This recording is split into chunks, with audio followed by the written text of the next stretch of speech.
Al McFarlane. Welcome to the Conversation with Al McFarlane. I'm glad to be here and glad to have you along as well. Special program today. The first half of the program, I'll be talking with the Consul General of Israel to the Midwest. His name is Yinam Cohen. He'll correct me momentarily if I've mispronounced his name, but he's a career diplomat with 16 years of experience in the Israeli Ministry of Foreign Affairs. Before coming to Chicago, where he's based now, he held the position of Senior Policy Advisor to Foreign Minister Gabi Ashkenazi and Director of Policy Department in the Minister's Bureau. Prior to that, Consul General Cohen was the Director of the UN Political Affairs Department, where he oversaw Israel's diplomatic campaigns in the UN Security Council and General Assembly in Israel.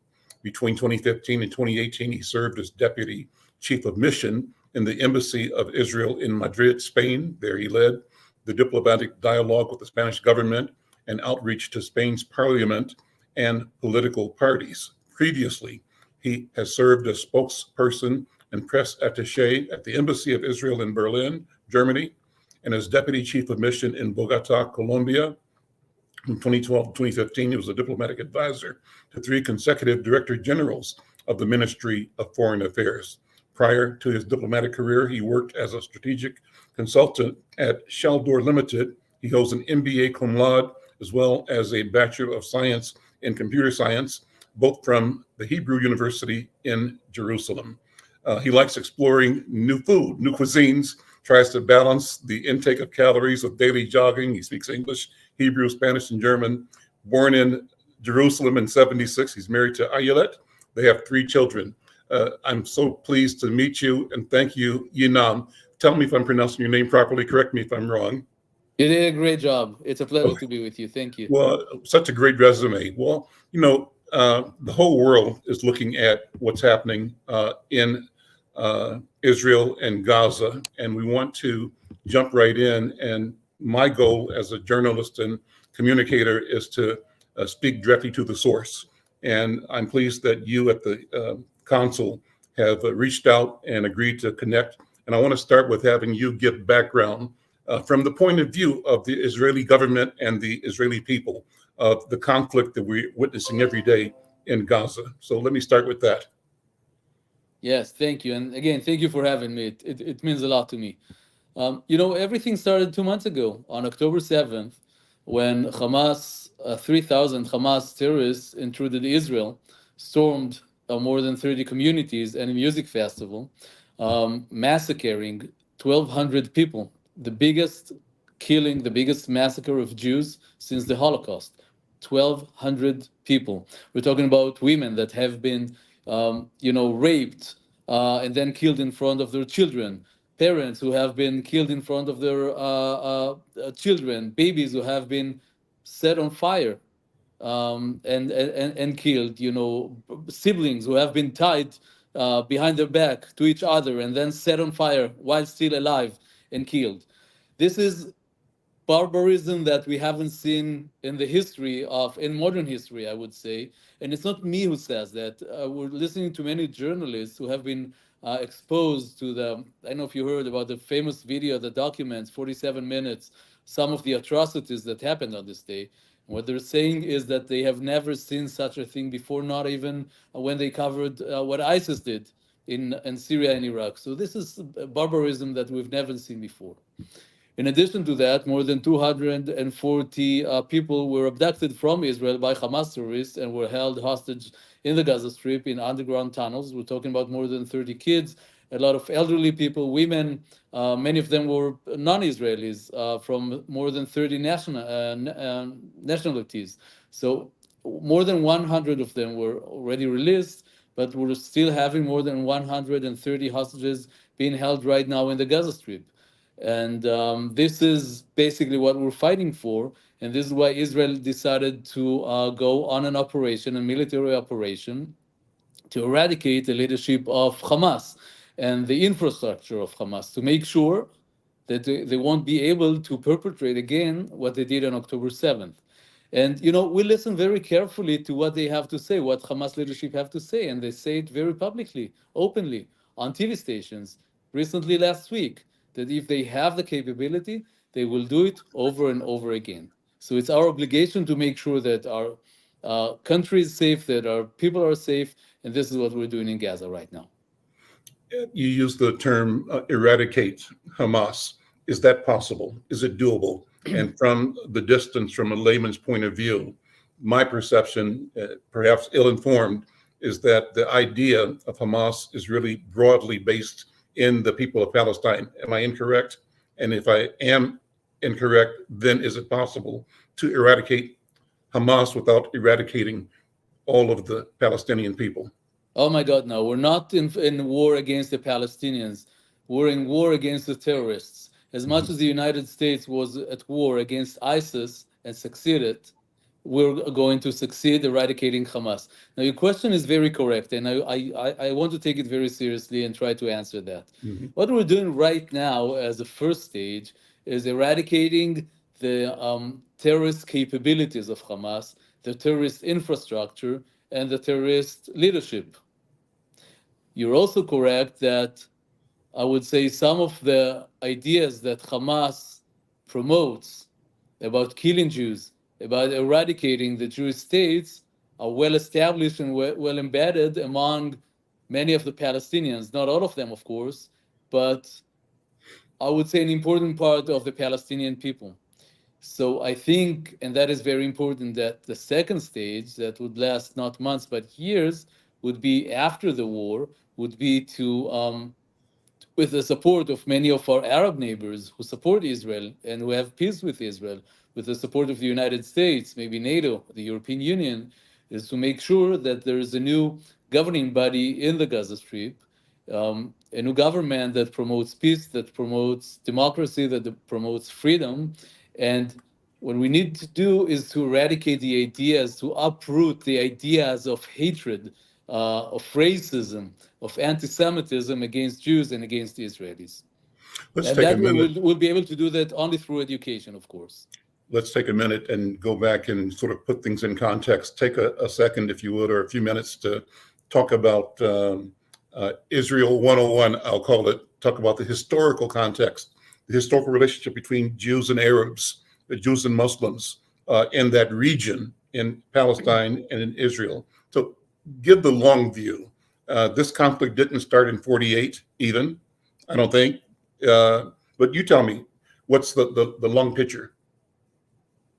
Jews and Muslims have lived in this region for many years, for hundreds or maybe thousands of years, together most of the time, in peaceful relations most of the time. I'm, by the way, descendants of Arab Jews.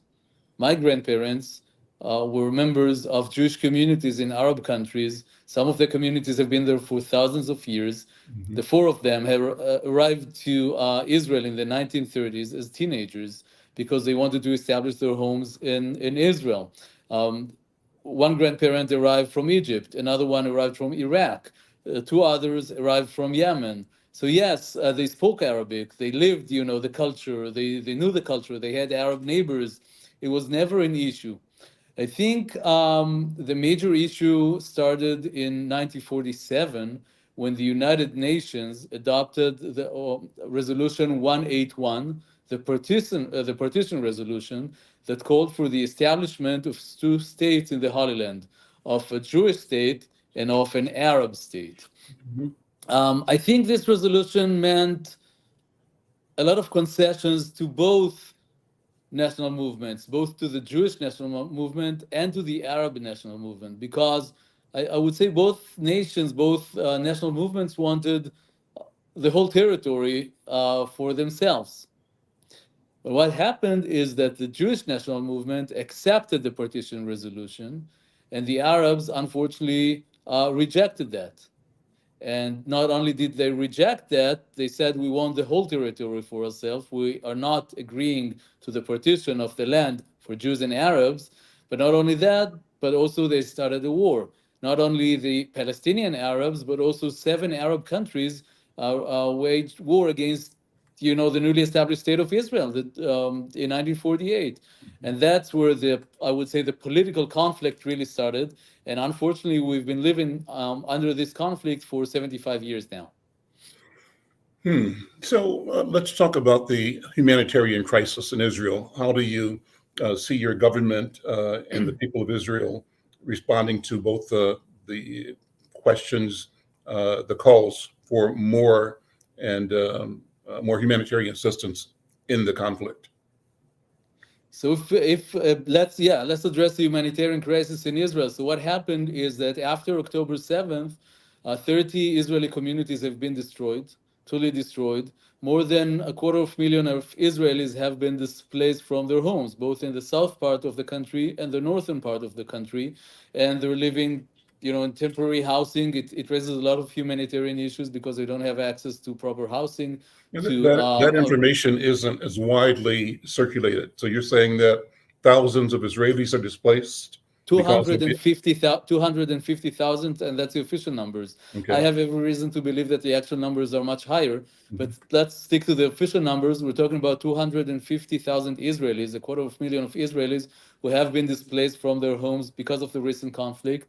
They don't have access to housing, medical services, education services, proper nutrition. It's a major issue for us. And we're trying to deal with that as much as we can. Okay.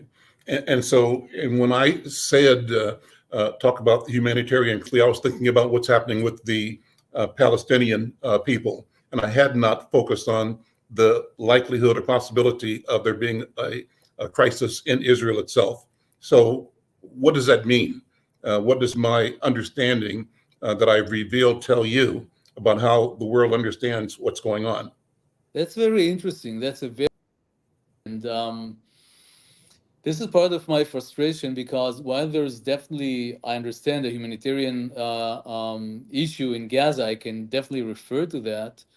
It's a major issue. I do not turn my eyes away of that. But at the same time, there is a major humanitarian issue in Israel too.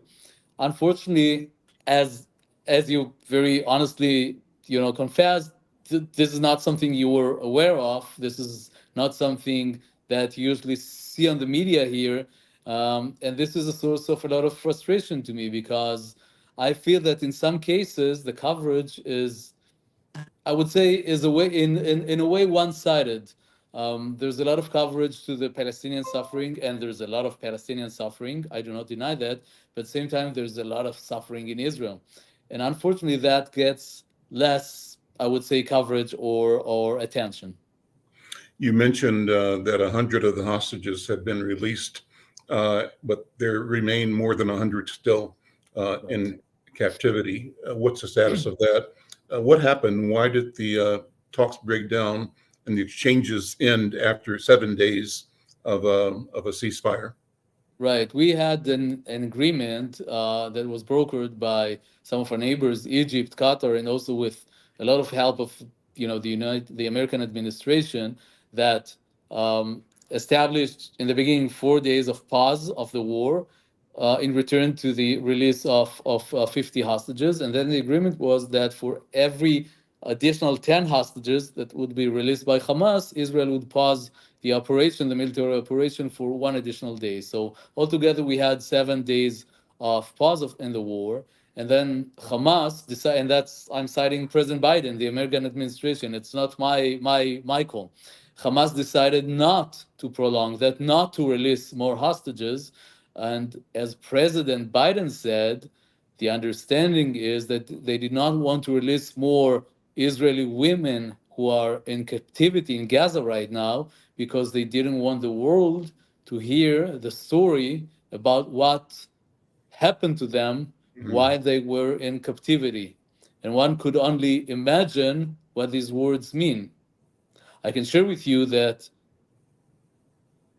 we have a lot of evidence, we're still gathering, but we have a lot of evidence to, at least, I would say, to the following thing. We have a lot of evidence to a systematic, massive rapes and sexual violence against Israeli women and men that were perpetrated by Hamas during the October 7th massacre. We're talking about tens of cases of rapes, of sexual atrocities that one could not imagine, and I'm not going to be graphic to describe them right now, but abuse in the most possible terms of the human body perpetrated by Hamas, both to Israeli women but also men. And by the way, it took us, you asked me just 5 minutes ago, how come I didn't know about the humanitarian situation in Israel? Mhm. It took us more than almost 2 months for the United Nations to acknowledge that. We're talking about the UN Women. It is the United Nations agency that is responsible for the well-being and for the advancement and for the safety of women all around the world. They refused for almost 2 months to acknowledge that such thing happened in Israel. Why? It's a very good question. For me, the basics is the internal bias against Israel that exists in many international bodies, including the United Nations. And that is very deplorable because women are women. Rape is rape. Sexual violence is sexual violence. And all cases should be condemned unequivocally. Help me understand Hamas from your point of view. You've Yes. declared that your country has declared that it will dismantle, actually eradicate the organization. Talk about that some more. I know we've got about 10 minutes left, so I want to be mindful Sure. of the time. And before we go, I want to make sure that we talk about what you call maybe the call for moral clarity. You've talked Yes. about rape is rape, sexual violence, murder is murder, and all of that has to do with what we must um, uh, come from and look at with moral clarity. So talk about that. And I also want to give you and invite you to talk about anti-Semitism, both in this country and on U.S. campuses, and maybe around the world. How does it look at this moment?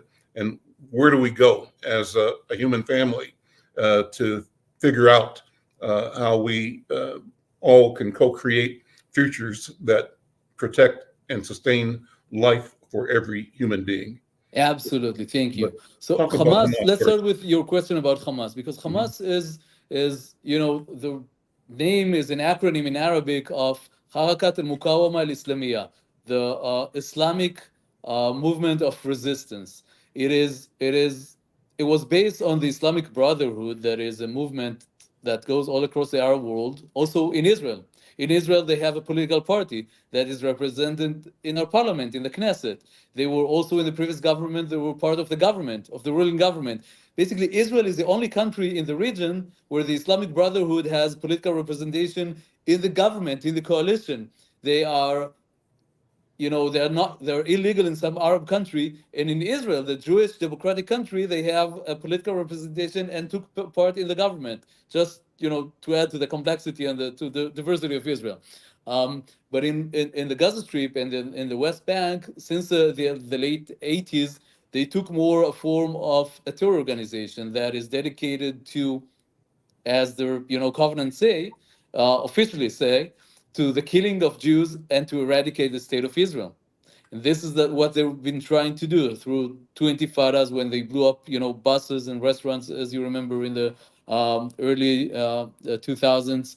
And they are now ruling the Gaza Strip. And I want to say one word about the Gaza Strip, because some people, I would say out of ignorance, out of not knowing the facts, are saying that Israel is occupying the Gaza Strip. And the truth is, the facts are that Israel left the Gaza Strip in 2005. For more than 18 years now, there hasn't been a single Israeli or a single Jew in the Gaza Strip, not a soldier, not a settler. So for 18 years, the Palestinians have been ruling the Gaza Strip on their own.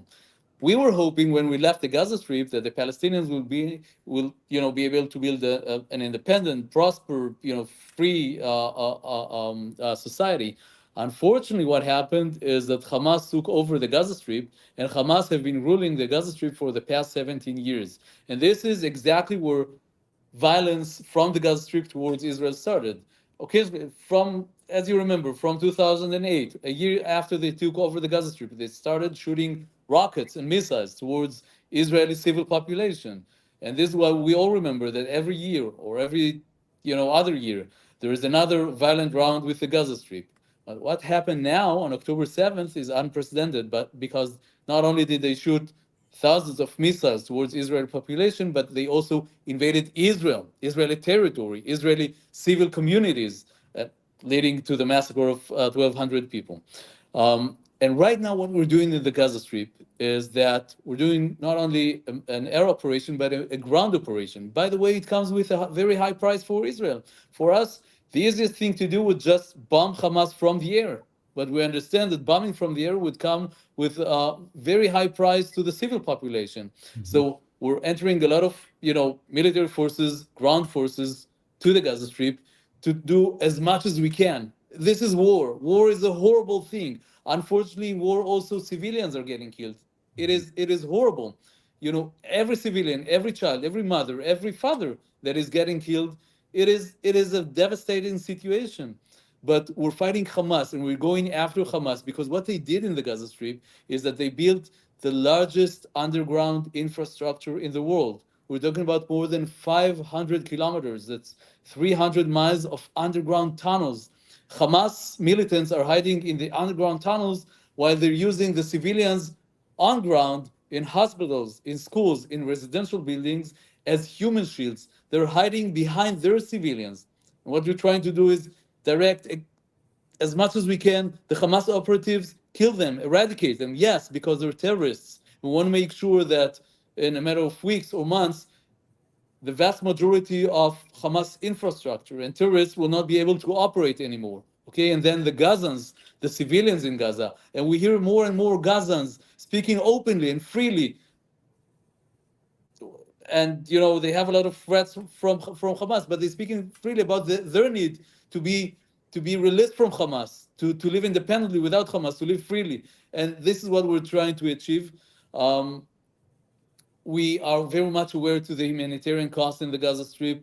There's unfortunately civilians that are getting killed. We try to evacuate the civilians from the war zones. We try to make sure that enough humanitarian aid is entering from Egypt to the Gaza Strip. We're talking about medicine, about food, about water. Hamas was bombing the water pipes that were going from Israel, bringing water from Israel to the Gaza Strip. Why? Because they want a humanitarian disaster. Because they believe and understand that only if there's a humanitarian disaster would the world intervene to try to stop Israel. They don't care about their own civilians. So what Israel did is that we fixed the water pipes going from Israel to Gaza Strip, and they bombed them again and again. And we're fixing that again and again because we want to make sure that the civilian population has all the water, all the medicine, all the food that they need for the meantime during this war, because we want them to go back to their homes when we finish the job with Hamas, hopefully in a matter of weeks. What does moral clarity mean in the context of war? More clarity means that people need to understand why we don't war, we want peace. Actually, as President Biden said, before October 7th, we were working on enhancing the peace in the Middle East. 3 years ago, we signed wonderful agreements, the Abraham Accords, that brought much more peace to the Middle East. We have many more Arab countries who have now peace with Israel. The United Arab Emirates, Morocco, Bahrain. We have had peace with Egypt and Jordan for many years now. We want to bring more Arab countries into the peace circle. Mr. Biden has worked very hard to bring Saudi Arabia, probably the most important Arab country, into the circle of peace with Israel. We were on the verge of achieving the peace, and then October 7th happened. And the Saudis want that too, right after the war on Hamas, to get back to negotiations on peace, because we need more peace with our Arab neighbors. So this is the moral clarity we need to understand. We need people to understand who wants peace and who wants war.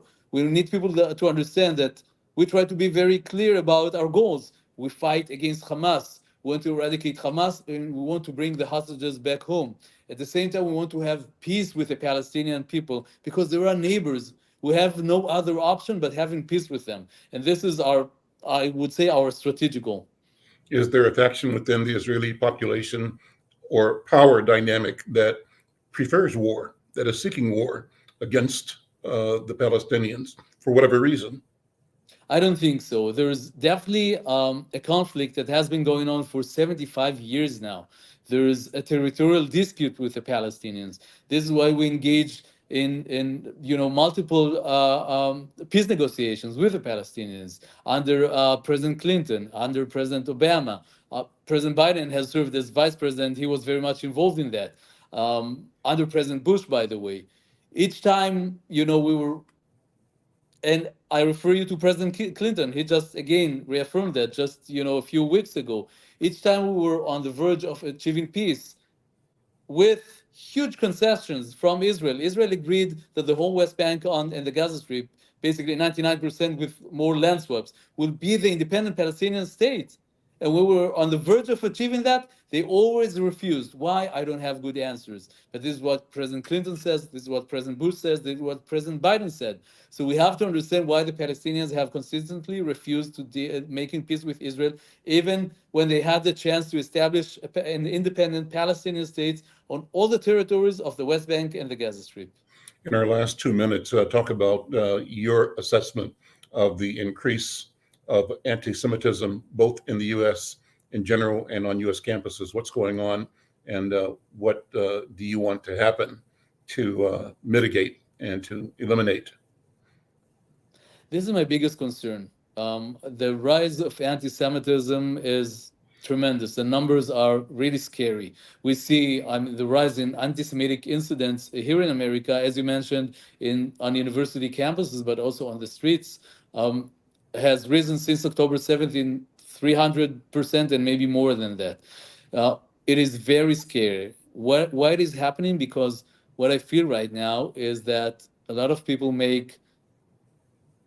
mix between the political question and the legitimacy of Israel to exist as a Jewish state. And since the vast majority of Jews in America, the existence of Israel as a national, homeland, as a Jewish and democratic Jewish country. And I have to say, while Israel is a Jewish state, it is a Jewish and democratic state. We have 21% of our citizens are Arabs. The vast majority of them are Muslims. They are, integrated in our society. They enjoy equal rights. They serve as the Supreme Court justices. They serve as diplomats. They serve as commanders in the Gaza Strip. Right now, there are many Israeli Arab citizens who are fighting in the Gaza Strip against Hamas. They're equal citizens in Israel. But many now, and this is very hurtful for me, many doubt the right of Israel to exist as a country. When we hear on university campuses and on the streets, demonstrations saying, from the river to the sea, Palestine will be free. What they're saying is that from River Jordan to the Mediterranean Sea, that today consists of the state of Israel, the West Bank, and the Gaza Strip, what they say the whole territory should be a Palestinian state. They actually called for the elimination of the state of Israel, for ethnic cleansing of 7.5 million Jews of color like me, white Jews, brown Jews, black Jews. They call for ethnic cleansings of all these Jews. This is racist. This is anti-Semitic, and it's very, very wrong, and it makes me very much concerned. Finally, what's the relationship between Israel and Black America? What exists? What would you like? What parallels do you see in our unique stories and unique histories? There are so many parallels that I can see, so many equivalences I can draw, because we're two people who for many, many years struggled slavery, struggled depression, struggled oppression, and we always believe in a peaceful fight for freedom. And this is something that really stood out in the 60s during the civil rights movement, when, the late Martin Luther King, who, by the way, always spoke very positively about the Jewish state of Israel. But when Martin Luther King marched for freedom in Selma and in Washington, D.C., he was always surrounded by Jewish rabbis who supported the cause, who said the fight for Black liberation, the fight for civil rights is a Jewish fight, and we are part of this movement. And I truly believe that also today we need to continue this partnership. I personally have been working a lot to create outreach to African American communities here in Chicago, in Minnesota, all across the Midwest, because I believe that we're sisters and brothers. Sometimes there are some differences about political issues. We are able to speak that out because our goal is common, and the goal The common goal is for freedom, for human rights, for civil rights, and I think we should do that together. How are you handling division within the Israeli community, within the Jewish world?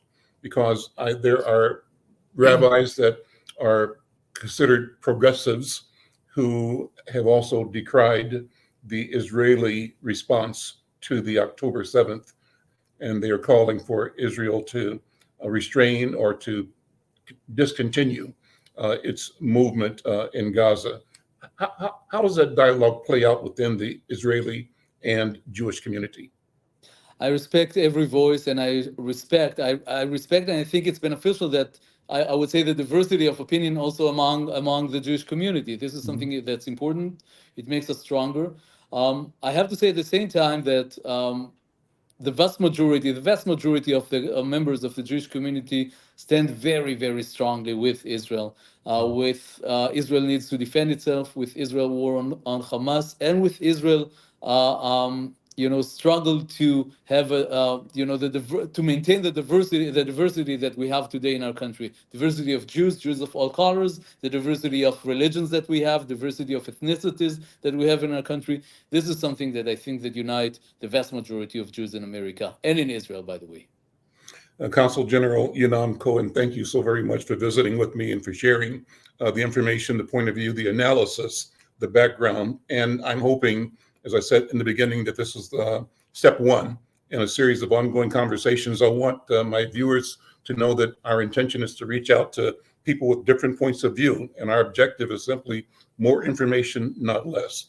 Clarity and constructive dialogue. I think our mutual aim is peace among human beings. Absolutely. And for all human beings. Sir, I thank you. I appreciate Thank you for inviting me. It's been an honor. Thank you. And we'll be in touch to keep the conversation going. Thank you. I look forward to that. Thank you. All right. I'm Al McFarlane. This is the Conversation with Al McFarlane. We'll take a break here and for some sponsorship information. And when I come back, I'm hoping that my colleague Yogi Senna will join, and we'll sort of do a debrief and talk about what we heard and more. I'm Al McFarlane. This is the Conversation with Al McFarlane. Are you or someone you know recovering financially from the COVID-19 pandemic, the lockdown, or any other reason? If so, help is available. Findhelp.org is a site to find a wide range of resources, including food, medical care, and more. The best part is based on your zip code. Visit findhelp.org, enter your zip code and the service you need. You'll get a map directing you to the organizations that can help you. Help is waiting at findhelp.org. If you need help starting anew, findhelp.org is the site for you. I'm Al McFarlane. Welcome back to the Conversation with Al McFarlane. Again, I want to thank Consul General for the Midwest, for the government of Israel, Yinam Cohen, Consul General of Israel for the Midwest. He's a career diplomat with 16 years of experience in the Israeli Ministry of Foreign Affairs. Great conversation. Thank him, and we hope to continue and broaden the conversation as well. Well, I've got my colleague and friend Yogi Senna, who is joining the program from Bahia. And Yogi, I wanted to get impressions. You put some questions in the note as we were talking, but what I wanted to do is simply afford the Consul General the opportunity to lay out the story, the narrative, the point of view. And I think he did that. He did well. I appreciated that. And I did not want to have anything that would be an adversarial or confrontational interview. And so what I'm glad you have been monitoring this, and be glad to have your comments, your thoughts, your impressions. I don't want this conversation to be exclusively about that. Let's talk about the other things in the world we talk about as well. But first of all, reaction to the comments of Consul General Yinam Cohen. What went through your mind? What did you hear? Well, shalom, greetings. I'm gonna start by disclosing something that you might not know about me, Al. I have mitochondrial Jewish blood. So technically I'm a Jew. My mom lineage is Sepharadis, Marranos, right? Spanish and Portuguese Jews that immigrated to Brazil during the colonial times. Anyway, but that said, I say that also to preempt if anything you're gonna say is gonna be considered anti-Semitic, right? So I am part of the people of Israel on the diaspora, as well I'm part of the African diaspora. Of course, what is predominant me culturally and racially and consciously, it's my Africanness, my Yorubaness. Nonetheless, I got to acknowledge that I do have Jewish blood through mother lineage. Well, so Mr. Cohen, he's descendant of the lineage of the priests of the Temple of Israel. His last name means that, Cohen, Kohan, Cohen. So there are several variations. And he is a Mizrahi. He's a Mizrahi Jew, or possibly also with Sepharad Jews that he mentioned that part of his family is from Egypt, right? Even though there was 4,000 years also Jewish population in Egypt, the Jewish and the Muslim, the Moors, when got expelled from Portugal and Spain, they went to Egypt, Tunisia, Turkey principally, and Israel, what was called then Palestine. So we cannot forget to acknowledge that until 1948, the name was Palestine. That probably create the perceptions also that the people that are living there has the presumption to claim from the river to the sea. So, in my opinion, hold up for a second. I distinctly remember him saying that his parents arrived there in the 1930s when they were teenagers, but he described their arrival and their intention at that time is to go to Israel. So the notion of Israel as a place existed before. It wasn't just something created by the UN action. It's Zionism. So it was started. Zionism is a national identity movement that was created in England in the late 1800s, which started to reivindicate the return of Jews to the Holy Land. So this movement was created by, I think, Mr. Hearst, that actually was not a Jew. And this problem that we see in Israel nowadays, remember that I mentioned that the Consul General, he's a Mizrahi. So the problem started when the Ashkenazi Jews start to immigrate in mass.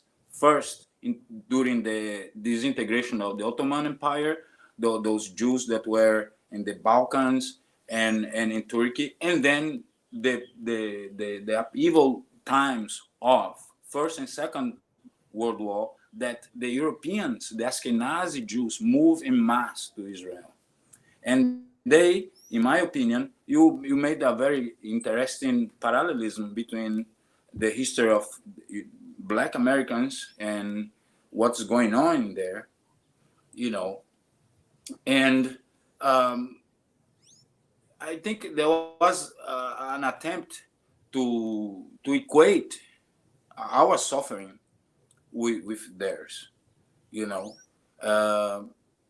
We are, as a Black Americans, Black Pan-Americans, Pan-Africans, Africans of the diaspora, we never had the possibility of create a state and then oppress the population of this state. So therefore, this analogy is not very, very accurate. So he failed to address some of the questions of the disproportionality of the response of the government of Israel. Again, my opposition is not to the state of Israel per se, but it is centered in the present government of the state of Israel. That we need to remember that until October 7th, there were happening manifestations, rallies, of the Israeli population against what was happening in Israel, where they are trying to curtail the power of the judiciary and have a more authoritarian government. That was the tendency of the government of Israel. Also, about what the council was talking about, depicting Hamas as a terrorist organization. So my personal opinion is the following. I despise what Hamas did. It's not justifiable, in any form, kill innocent people. But also, there are innocent people that have been killed before the invasion of Israel by Hamas, and subsequently in a proportion that doesn't make sense. So the presumption that they're going to eliminate Hamas, the structure of Hamas, the leadership, is ludicrous, because they're going to create more Hamas or other more virulent kind of movement with the youth that are witnessing what's going on. So, but I understand that his job is to defend the government of Israel, but I have to pinpoint the also inside of Israel, what is, in my point of view, and other people who are observing this, it is the Ashkenazi politics that start to dominate. So it's the European Jews that dominates the life in Israel, and they also do discriminate against the Mizrahi, that the council is one. They do discriminate greatly against the Ethiopians Jews, the Beta Israel, what the Ethiopian Jews are called. So they are trying to present. He is trying to present Israel is a totally benign country or a government, and it's not true. But also, as I say, I understand that his job is to give the version of the government of Israel. But as you mentioned, there is a great number, a great proportion, an important proportion of Jews that are not in agreement with what is going on inside of Israel and outside of Israel. Let's pivot. Thank you for the commentary and the analysis. And we invite others who are listening now or later to weigh in and to give points of view. I think it's important to have these conversations, Yoji, and to afford each other a chance to describe the world as we see it, the conflict as we see it, and solutions that we see and that we seek. And the more we talk, I just want to add something. Go ahead. In certain way, Sure. The parallelism I see is the state of Israel replicating what the government of the United States did to Native Americans and to blacks. So they are corralling the Palestinians in a place. As I mentioned to you yesterday, the state of Israel was created in 1948 with great effort of a Brazilian diplomat called Osvaldo Aranha. And already in 1948, it was determined that space that until then was called Palestine, or the British Mandate of Palestine, right? There was a resolution of the United Nations that was to be a place for both.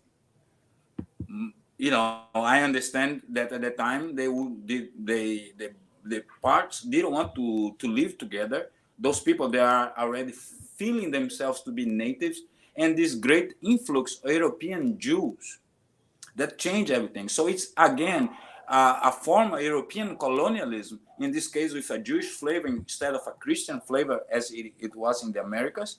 But it's the same template in a smaller place with a lot more weapons, technology, and there is no justification whatsoever to what's happening to the population. So I'm sorry, yes, 250,000 Israelis right now are displaced and suffering some hardships, but that nullifies that close to 2 million people are passing to that. So it sounds like what we call in the United States white tears. Let's change the subject a little bit. I want to talk a bit about the article you sent me today. I think you sent it to me about the brothers in Argentina, the descendant brothers in Argentina. And if you remember, talk about that story. I read the English version, and you sent it in Spanish and Portuguese as well. But a person who describes himself as a Afro descendant activist talked about the murder of his brother at the hands of police in Rio, I think it was. Was in Buenos Aires. Buenos Aires, okay. And it was because the brother interceded on behalf of some Brazilian Black men that were being detained by the police. That's as far as I got. Tell the story. Something I didn't understand. Yeah. That's the story the history of the story what happened to Jose Acosta Martinez. He was a good friend of mine. I feel a little emotional about. He was my student of capoeira in Argentina. In a certain way, I was responsible of this, the creation of awareness about his right as a Black person. What happened to him? I was already living in the United States.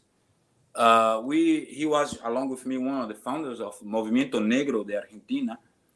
So what happened is something that also happened to me hundreds of times.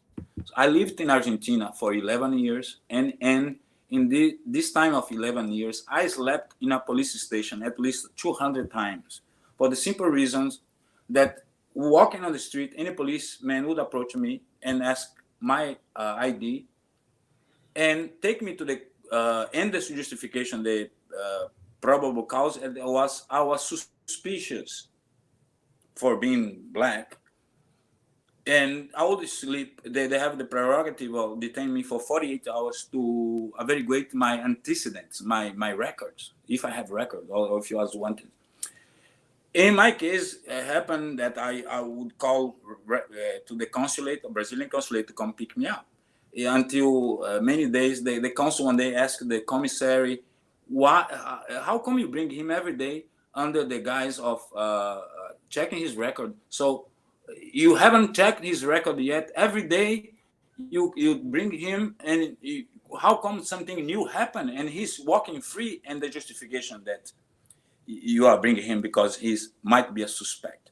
So what happened to Jose is what's typical of Argentina. So a country that's highly militarized as the mindset was, coming out of a long dictatorship in Argentina. And what they did to Jose could have happened to me and has happened to other people. He was beaten to death inside of the police station because he went to defend illegal arrest or harassment of two Afro-Brazilian people that were in Brazil. In Argentina, like you, right? Yes, like you. Yes. Yeah. Mm-hmm. Yeah, and something that, exactly, like could have been me too, because it has happened to me that all of a sudden, like before I went to the United States, 2 days before, I was in a police station in in Buenos Aires, right? Because, and actually I was a victim of some sort of crime, and I end up in jail. But I was lucky that one of my students was a lawyer, and she put an habeas corpus because I was disappeared. That's Argentina is famous for desaparecido. I was not in the books of the commissary that I was in there. So probably I might have disappeared and not gone to the United States if not I had a lawyer for that case. But Argentina is a very racist people, even though that have very strong history of the presence of Black people in Argentina. Until the 1960s, 60% of the population of all the major cities of Argentina were of Black people.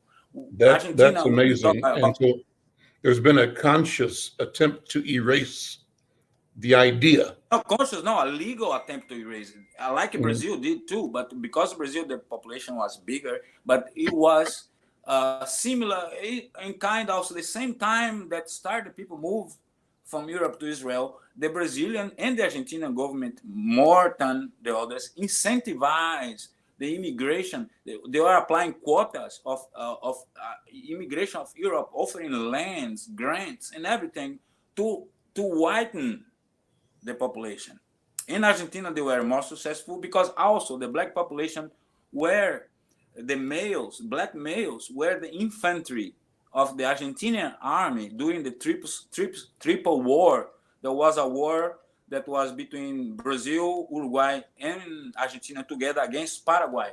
So the infantry in the 1800, infantry is the soldier that goes on foot with a rifle in the hand.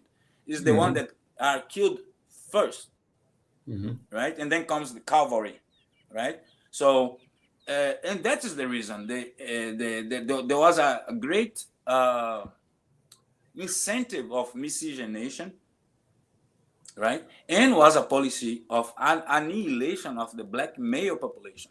And in Argentina also happened in the end of the 19th century an epidemic of yellow fever that guess who suffered more? The black population. And guess who didn't have any medical assistance? The black population. So when we talk about Argentina, generally what people think about is tango. It takes two to tango. And what tango is, the word, if you listen tune your ears, tango is an African word. Tango, the tambo, drum. And there is also this all whitening of the culture of tango and invisibilization of the tango origin as a black culture that is now returning. Now there is a strong movement of black Argentinians because not only there is Afro-Brazilians and Afro-Uruguayans, but there was a huge influx of Afro-Peruvians. Also, importantly, is a great influx of Senegalese. The street vendors generally are Senegalese, right? So we have great, for example, icons of the Argentinian culture. They were black, you know, Oscar Alemán, Gabino Ezeiza. We have nowadays one of the reggae star of Latin America is Fidel Nadal. He is one African Argentinian that his family are in Argentina for 300-400 years, and he plays a very good reggae music. Yes. Well, so, are you still in contact with the brother of Jose? Yeah, his brother is. I can call him right now. Well, I would love to get him on the program. Let's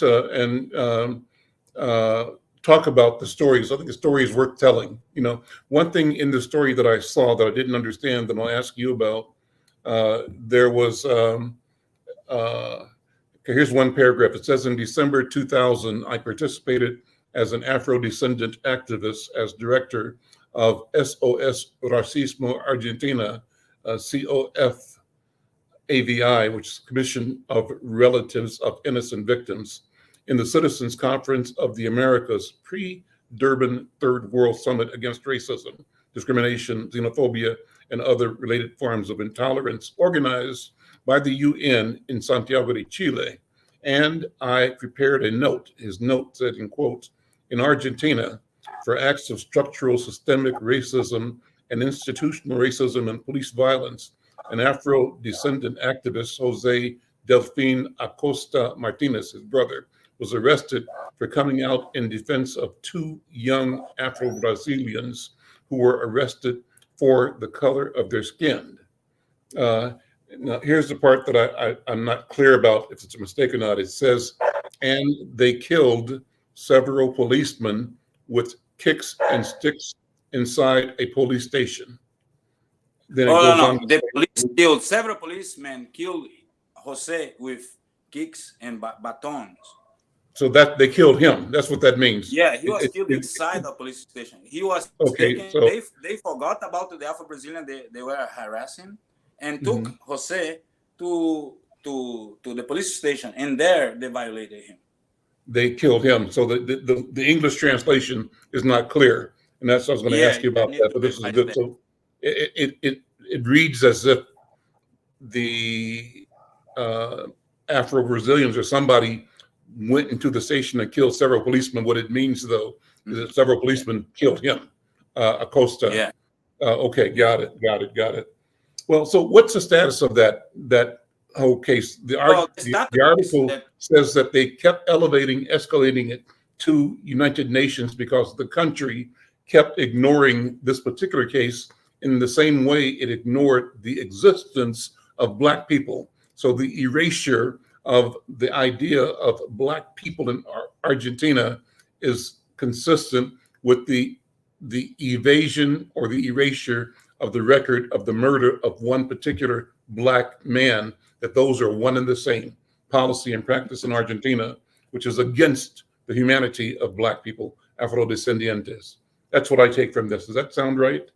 this case has been resolved, and the judicial court of the Organization of American States, as well UN, has recommended the Argentinian government to pay reparations, and they still are avoiding it. The government, be it the one that just left, that was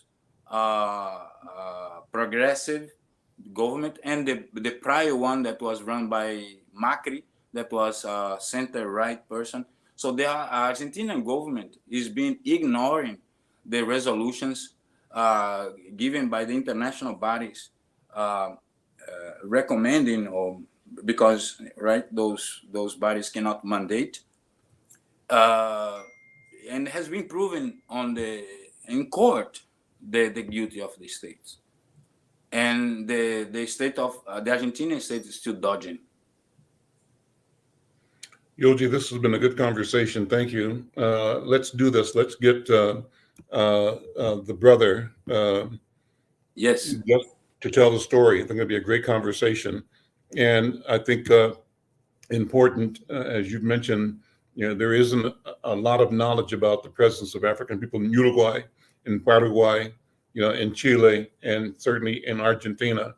And this begins to elevate. And I think the more we elevate and teach each other about our presence throughout the hemisphere, the more we have chances to collaborate and to benefit each other and humanity by the Exactly. knowledge that we bring to each other. Pan-Africanism, it's a must. Also, All right. before we go, I mentioned to you that the Banco do Brasil, that is the state bank here in Brazil, Mhm. has been condemned to pay reparations for slavery because they admitted their participation on the slave trade, on the slave commerce. So here in Brazil, things are happening. So it's like the Fed be recommend to pay reparations. So seems here in Brazil, at least this is advancing. The acceptance of the participation of financial institutions, educational institutions, universities, and so on in the slave trade. And the church, principally here in Brazil, the Catholic Church. Yeah. Yeah, well, here in Brazil, if you meet any Latin American that has last name Santos, and they are not white, Santos means the saints. Are Mhm. they, or Jesus, Nascimento? Those are last Mhm. names that are given to slaves owned by the churches. So the last name Santos is the saints. The Gabriel de Jesus, the great soccer player, the Brazilian that's in Europe. De Jesus, nobody has a family. The Jesus family, it's a last name created by the church, Catholic Church, to apply to the enslaved people. So we all need to know this, and better times are coming.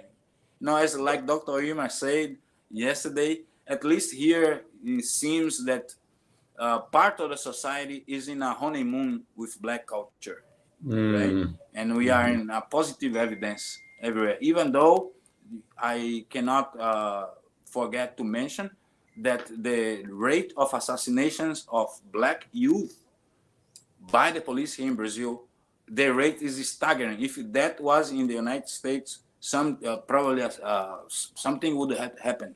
But daily, weekly, it's 60 people in my state only. So imagine the other states. So we are under a public security crisis. Yesterday, of course, they also dismantled a gang that imported 40,000 weapons, rifles, and fuzzles to Brazil through Paraguay. And guess what? They look like people live on the favelas. Nope. So. All right, my friend. We'll see you later. Take care. Yeah. Peace. All right. And we'll see you. Thank you for being here. We'll see you next time. Take care. Bye.